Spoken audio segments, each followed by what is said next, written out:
Albert Einstein ವಿಶ್ವದಲ್ಲೇ ಅತಿ ದೊಡ್ಡ ಜೀನಿಯಸ್ ಅಂತ ಎಲ್ಲರಿಗೂ ಗೊತ್ತು.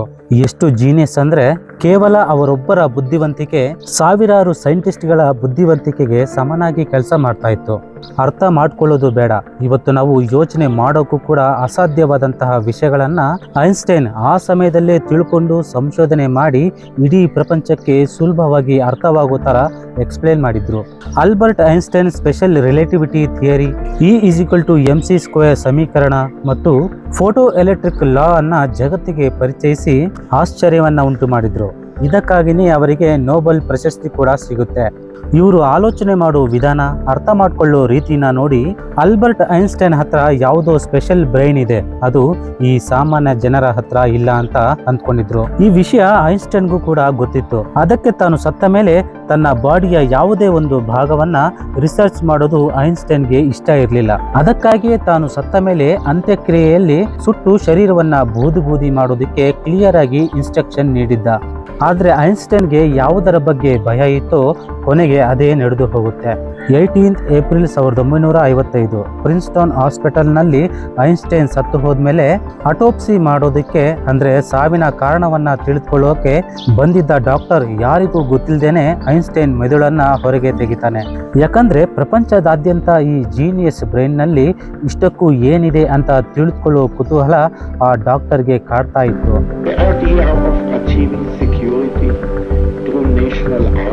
ಜೈ ಹಿಂದ್ ವೀಕ್ಷಕರೇ, ಐನ್ಸ್ಟೈನ್ ಬ್ರೈನ್ ಅನ್ನ ಕದ್ದಿದ್ದು ಡಾಕ್ಟರ್ ಥಾಮಸ್ ಹಾರ್ವೆ. ಈ ಕೆಲಸದಿಂದ ತನಗೆ ಆಗುವ ಕಾನೂನಾತ್ಮಕ ಪರಿಣಾಮಗಳಿಗಿಂತ ಈ ಸ್ಪೆಷಲ್ ಬ್ರೈನ್ ಅನ್ನ ಸ್ಟಡಿ ಮಾಡೋದ್ರಲ್ಲಿ ಜಾಸ್ತಿ ಕುತೂಹಲ ಇತ್ತು. ಕೆಲವು ದಿನಗಳ ನಂತರ ಪ್ರಿನ್ಸ್ ಹಾಸ್ಪಿಟಲ್ಗೆ ಈ ವಿಷಯ ಗೊತ್ತಾದಾಗ ಡಾಕ್ಟರ್ ಥಾಮಸ್ ಹಾರ್ವೆನ ಕೆಲಸದಿಂದ ವಜಾ ಮಾಡಲಾಗುತ್ತೆ. ಆದ್ರೆ ಡಾಕ್ಟರ್ ಹಾರ್ವೆ ಕೆಲಸವನ್ನ ಕಳ್ಕೊಂಡು ಸುಮ್ಮನೆ ಮನೆಯಲ್ಲಿ ಕೂತ್ಕೊಳ್ಳೋದಿಲ್ಲ. ಐನ್ಸ್ಟೈನ್ ನ ಮಗ ಹ್ಯಾನ್ಸ್ ಆಲ್ಬರ್ಟ್ ಐನ್ಸ್ಟೈನ್ ಹತ್ರ ಹೋಗಿ ಹೇಗೋ ಕಷ್ಟಪಟ್ಟು ಒಪ್ಪಿಸಿ ಪರ್ಮಿಷನ್ ತಗೊಂಡು ತನ್ನ ತಂದೆಯ ಈ ಸ್ಪೆಷಲ್ ಬ್ರೈನ್ ನಲ್ಲಿ ಇರೋ ರಹಸ್ಯವನ್ನ ರಿಸರ್ಚ್ ಮಾಡಿ ಈ ಪ್ರಪಂಚದ ಮುಂದೆ ಇಡೋದಕ್ಕೆ ಪ್ರಯತ್ನ ಮಾಡ್ತಾನೆ. ಡಾಕ್ಟರ್ ಹಾರ್ವೆ ಅಂದಿನಿಂದ ಐನ್ಸ್ಟೈನ್ ಈ ಸ್ಪೆಷಲ್ ಬ್ರೈನ್ ನಲ್ಲಿ ಏನಿದೆ ಅಂತ ತಿಳಿದುಕೊಳ್ಳೋಕೆ ರಿಸರ್ಚ್ ಅನ್ನ ಸ್ಟಾರ್ಟ್ ಮಾಡ್ತಾನೆ. ಡಾಕ್ಟರ್ ಥಾಮಸ್ ಹಾರ್ವೆ ಒಬ್ಬ ಪೆಥಾಲಜಿಸ್ಟ್ ಆಗಿದ್ದ. ಈ ವ್ಯಕ್ತಿಗೆ ಬರೀ ಪೋಸ್ಟ್ ಮಾರ್ಟಮ್ ಮಾಡೋದು ಮಾತ್ರ ಗೊತ್ತಿತ್ತು. ಈಗ ಡಾಕ್ಟರ್ ಹಾರ್ವೆ ಸಿಚುವೇಶನ್ ಏನಂದ್ರೆ ಜಾಬ್ ಅನ್ನ ಕಳ್ಕೊಂಡು ಪೆಥಾಲಜಿಸ್ಟ್ ಕೆಲಸವನ್ನ ಬಿಟ್ಟು ಮನೆಯಲ್ಲೇ ಇದ್ದ. ಡಾಕ್ಟರ್ ಹಾರ್ವೆ ಮೊದಲೇ ಸ್ಟೋರ್ ಮಾಡಿ ಇಟ್ಟಿದ್ದ ಐನ್ಸ್ಟೈನ್ ಬ್ರೈನ್ ಅನ್ನ ತಗೊಂಡು ಪೆನ್ಸಿಲ್ವೇನಿಯಾ ಪಟ್ಟಣದ ಹತ್ರ ಇರೋ ಫಿಲಿಡೆಲ್ಫಿಯಾಗೆ ತಗೊಂಡು ಹೋಗ್ತಾನೆ. ಅಲ್ಲಿ ಐನ್ಸ್ಟೈನ್ ಬ್ರೈನ್ ನ ಹಲವಾರು ಫೋಟೋಸ್ ಗಳನ್ನ ತಗೊಂಡು 240 ಸಣ್ಣ ಸಣ್ಣ ಪೀಸ್ ಗಳಾಗಿ ಕಟ್ ಮಾಡಿ ಪ್ರತಿಯೊಂದು ಪೀಸ್ ಅನ್ನ ಬೇರೆ ಬೇರೆ ಜಾರ್ ನಲ್ಲಿ ಪ್ರಿಸರ್ವ್ ಮಾಡಿ ಮನೆಯ ಬೇಸ್ಮೆಂಟ್ ನಲ್ಲಿ ಬಚ್ಚಿಡ್ತಾನೆ. ಡಾಕ್ಟರ್ ಹಾರ್ವೆನ ಹೆಂಡತಿಗೆ ಹೀಗೆ ಬ್ರೈನ್ ಅನ್ನ ಮನೆಯಲ್ಲಿ ಇಡೋದು ಇಷ್ಟ ಇರಲಿಲ್ಲ. ಇದೇ ವಿಷಯಕ್ಕೆ ಅವರಿಬ್ಬರ ನಡುವೆ ಹಲವಾರು ಬಾರಿ ಜಗಳ ಕೂಡ ಆಗಿತ್ತು. ಒಂದ್ಸಾರಿ ಅವರಿಬ್ಬರ ನಡುವೆ ಎಷ್ಟು ಜಗಳ ಆಗುತ್ತೆ ಅಂದ್ರೆ ಅವರಿಬ್ಬರ ನಡುವೆ ಡೈವರ್ಸ್ ಆಗೋಗುತ್ತೆ.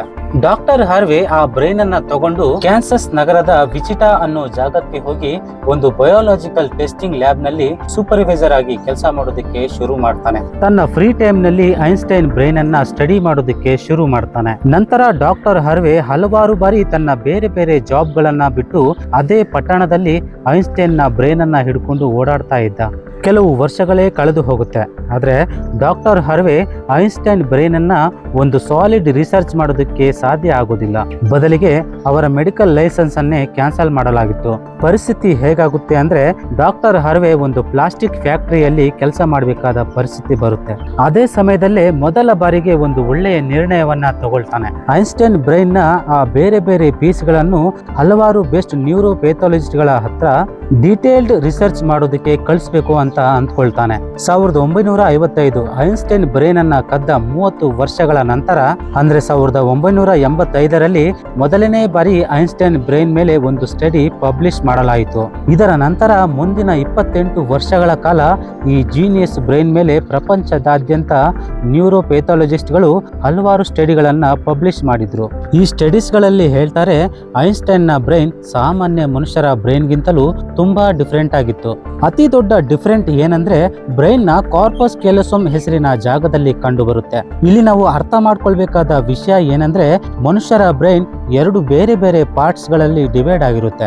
ಮನುಷ್ಯ ಏನೇ ಕೆಲಸ ಮಾಡಿದ್ರೂ ಅದು ಬ್ರೈನ್ ನ ಒಂದು ಭಾಗದಲ್ಲಿ ಮೊದಲು ಪ್ರೋಸೆಸ್ ಆಗಿ ಮತ್ತೆ ಆ ಬ್ರೈನ್ ಶರೀರದ ಆ ಭಾಗಕ್ಕೆ ಸಿಗ್ನಲ್ ಕಳಿಸುತ್ತೆ.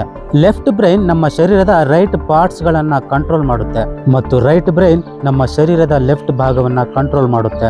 90% ಮನುಷ್ಯರ ಲೆಫ್ಟ್ ಬ್ರೈನ್ ಮಾತನಾಡೋದು, ಅರ್ಥ ಮಾಡ್ಕೊಳ್ಳೋದು, ಮ್ಯಾಥಮೆಟಿಕಲ್ ಕ್ಯಾಲ್ಕುಲೇಷನ್ಸ್ ಮತ್ತು ರೈಟಿಂಗ್ ಅಂದ್ರೆ ಬರೆಯೋ ಸಮಯದಲ್ಲಿ ಕೆಲಸ ಮಾಡುತ್ತೆ. ಆದ್ರೆ ರೈಟ್ ಬ್ರೈನ್ ಹತ್ರ ಕ್ರಿಯೇಟಿವಿಟಿ, ಶೇಪ್ ಗಳನ್ನ ಗುರ್ತು ಹಿಡಿಯೋದು, ಆರ್ಟ್ ಮತ್ತು ಮ್ಯೂಸಿಕಲ್ ಸ್ಕಿಲ್ಸ್ ಗಳನ್ನ ಅರ್ಥ ಮಾಡ್ಕೊಳ್ಳೋ ಜವಾಬ್ದಾರಿ ಇರುತ್ತೆ.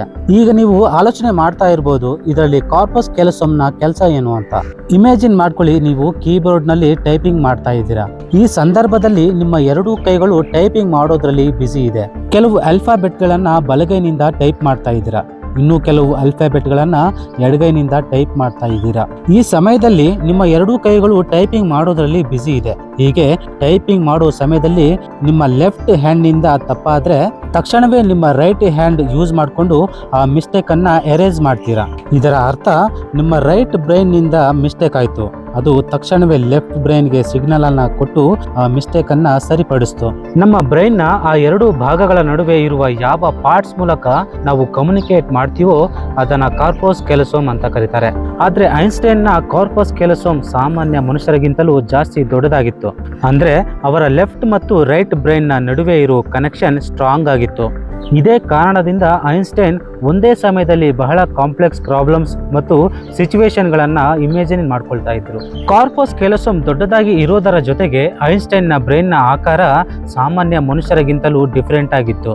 ಸಂಶೋಧಕರ ಪ್ರಕಾರ ಇದೇ ಕಾರಣದಿಂದ ಬ್ರೈನ್ ನಲ್ಲಿ ನ್ಯೂರಾನ್ಗಳ ಫ್ಲೋ ಚೆನ್ನಾಗಿತ್ತು ಅಂತ ಹೇಳ್ತಾರೆ. ನ್ಯೂರಾನ್ಗಳು ಚೆನ್ನಾಗಿ ಫ್ಲೋ ಆಗೋದರ ಅರ್ಥ ಇವರ ಮ್ಯಾಥಮೆಟಿಕಲ್ ಕ್ಯಾಲ್ಕುಲೇಷನ್ ನ ಪವರ್ ಬಹಳ ಸ್ಟ್ರಾಂಗ್ ಆಗಿತ್ತು.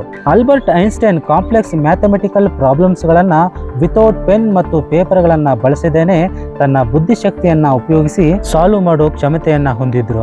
ಈ ನ್ಯೂರಾನ್ ಜಾಸ್ತಿ ಇರುವ ಕಾರಣ ಕೂಡ ಇನ್ನೊಂದು ರಿಸರ್ಚ್ ಪೇಪರ್ ನಲ್ಲಿ ಹೇಳಲಾಗಿದೆ. ಐನ್ಸ್ಟೈನ್ ನ ಬ್ರೈನ್ ತೂಕ ಮಾಡಿದಾಗ ಅದರ ತೂಕ 1 kg 230 ಗ್ರಾಮ್ ಇತ್ತು.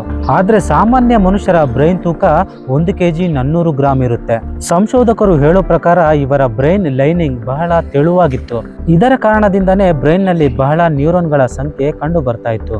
ಆದ್ರೆ ಇವಾಗ್ಲೂ ಕೂಡ ಎಲ್ಲರಿಗೂ ಕಾಡುವ ಒಂದು ದೊಡ್ಡ ಪ್ರಶ್ನೆ ಏನಂದ್ರೆ, ಆಲ್ಬರ್ಟ್ ಐನ್ಸ್ಟೈನ್ ಹುಟ್ಟುವಾಗಲೇನೆ ಹೀಗೆ ಸ್ಪೆಷಲ್ ಬ್ರೈನ್ ಜೊತೆ ಹುಟ್ಟಿದ್ರ ಅಥವಾ ಇವರು ಹುಟ್ಟಿದ ಮೇಲೆ ಬ್ರೈನ್ ನಲ್ಲಿ ಚೇಂಜಸ್ ಆಯ್ತಾ? ರಿಸರ್ಚ್ ನಂತರ ಗೊತ್ತಾಗುತ್ತೆ, ಆಲ್ಬರ್ಟ್ ಐನ್ಸ್ಟೈನ್ ಜನನ ಆದಾಗ ಪೂರ್ತಿ 5 ವರ್ಷದವರೆಗೆ ಸರಿಯಾಗಿ ಮಾತನಾಡೋಕ್ಕೂ ಕೂಡ ಬರ್ತಾ ಇರ್ಲಿಲ್ಲ. ಆದ್ರೆ ಬೇರೆ ಮಕ್ಕಳು 2 ರಿಂದ 3 ವರ್ಷ ವಯಸ್ಸಿನಲ್ಲೇ ಮಾತನಾಡೋದನ್ನ ಕಲಿತಾರೆ. ಮಾತನಾಡೋದನ್ನ ಕಲಿತ ಮೇಲೂ ಕೂಡ ಜಾಸ್ತಿ ಮಾತನಾಡೋದಕ್ಕೆ ಇಷ್ಟಪಡ್ತಾ ಇರ್ಲಿಲ್ಲ. ತನ್ನದೇ ಆದ ಆಲೋಚನೆಗಳಲ್ಲಿ ಮುಳುಗಿ ಇರ್ತಾ ಇದ್ರು. ವಸ್ತುಗಳನ್ನ ಇಮ್ಯಾಜಿನ್ ಮಾಡ್ಕೊಳ್ಳುವ ಶಕ್ತಿ ಕಡಿಮೆ ಇರ್ತಾ ಇತ್ತು. ಅವರಿಗೆ ಸಿಂಪಲ್ ಮ್ಯಾಥ್ ಟೇಬಲ್ ಅನ್ನ ಕೂಡ ಕಂಠಪಾಠ ಮಾಡೋದು ಕಷ್ಟ ಆಗ್ತಾ ಇತ್ತು. ಆದ್ರೆ ಅವರು ಮ್ಯಾಥ್ಸ್ ಮತ್ತು ನಂಬರ್ಸ್ ಗಳನ್ನ ಲಾಜಿಕಲ್ ರೀತಿಯಲ್ಲಿ ಪ್ರೊಸೆಸಿಂಗ್ ಮಾಡುವ ಮಾಸ್ಟರ್ ಮೈಂಡ್ ಆಗಿದ್ರು. ಕಂಠಪಾಠ ಮಾಡುವ ಅಭ್ಯಾಸ ಇರಲಿಲ್ಲ. ಸ್ಕೂಲ್ ಲೈಫ್ ನಲ್ಲಿ ಪ್ರತಿ ಸಬ್ಜೆಕ್ಟ್ ನಲ್ಲಿಯೂ ಕೂಡ ಫೇಲ್ ಆಗ್ತಾ ಇದ್ರು. ಆದ್ರೆ ಸೈನ್ಸ್ ಮತ್ತು ಮ್ಯಾಥ್ಸ್ ನಲ್ಲಿ ಅತಿ ಹೆಚ್ಚು ಮಾರ್ಕ್ಸ್ ಬರ್ತಾ ಇದ್ವು.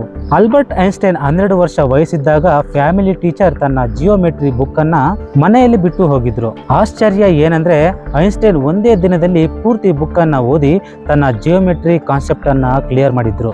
ಬರೀ 14 ವರ್ಷ ವಯಸ್ಸಿದ್ದಾಗಲೇನೆ ಇಂಟಿಗ್ರಲ್ ಮತ್ತು ಡಿಫರೆನ್ಷಿಯಲ್ ಕ್ಯಾಲ್ಕುಲಸ್ ನ ಮಾಸ್ಟರ್ ಆಗಿದ್ರು. ಆಲ್ಬರ್ಟ್ ಐನ್ಸ್ಟೈನ್ ಗೆ ಸೈನ್ಸ್ ನಲ್ಲಿ ಎಷ್ಟು ಗ್ರಿಪ್ ಇತ್ತು ಅಂದ್ರೆ, ಕ್ಲಾಸ್ ರೂಮ್ ನಲ್ಲಿ ಯಾವುದಾದ್ರೂ ಪ್ರಶ್ನೆ ಕೇಳೋದಕ್ಕೆ ಕೈ ಎತ್ತಿದ್ರೆ ಪ್ರೊಫೆಸರ್ಗಳು ಭಯಭೀತರಾಗ್ತಾ ಇದ್ರು. ಸಾಮಾನ್ಯವಾಗಿ ಐನ್ಸ್ಟೈನ್ ನ ಪ್ರಶ್ನೆಗಳಿಗೆ ಟೀಚರ್ಸ್ ಗಳು ಆನ್ಸರ್ ಮಾಡೋದಕ್ಕೆ ಕಷ್ಟ ಆಗ್ತಾ ಇತ್ತು. ಚಿಕ್ಕ ವಯಸ್ಸಿನಲ್ಲೇ ಯೂನಿವರ್ಸ್ ನ ಲಾ ಅನ್ನ ಸಣ್ಣ ಸಮೀಕರಣದಲ್ಲಿ ಸಂಕ್ಷೇಪಿಸಲು ಬಯಸ್ತಾ ಇದ್ರು. 26 ವರ್ಷ ವಯಸ್ಸಿನಲ್ಲಿದ್ದಾಗಲೇನೆ ಐನ್ಸ್ಟೈನ್ 4 ರಿಸರ್ಚ್ ಪೇಪರ್ ಗಳನ್ನ ಪಬ್ಲಿಷ್ ಮಾಡಿ ಪೂರ್ತಿ ಪ್ರಪಂಚವನ್ನ ಆಶ್ಚರ್ಯಪಡಿಸ್ತಾರೆ. ಇದರಿಂದಾನೇ ಅವರಿಗೆ PhD ಡಿಗ್ರಿ ಮತ್ತು ಅವರ ಹ್ಯುಮ್ಯಾನಿಟಿಗಾಗಿ ನೊಬೆಲ್ ಪ್ರೈಸ್ ನಿಂದ ಗೌರವಿಸಲಾಗುತ್ತೆ. ನೀವೇ ಆಲೋಚನೆ ಮಾಡಿ, ಇವತ್ತಿಗೂ ಕೂಡ ಐನ್ಸ್ಟೈನ್ ನ ಪ್ರಬಂಧಗಳಿಲ್ಲದೇನೆ ಸೈನ್ಸ್ ಪೂರ್ಣ ಆಗುವುದಿಲ್ಲ.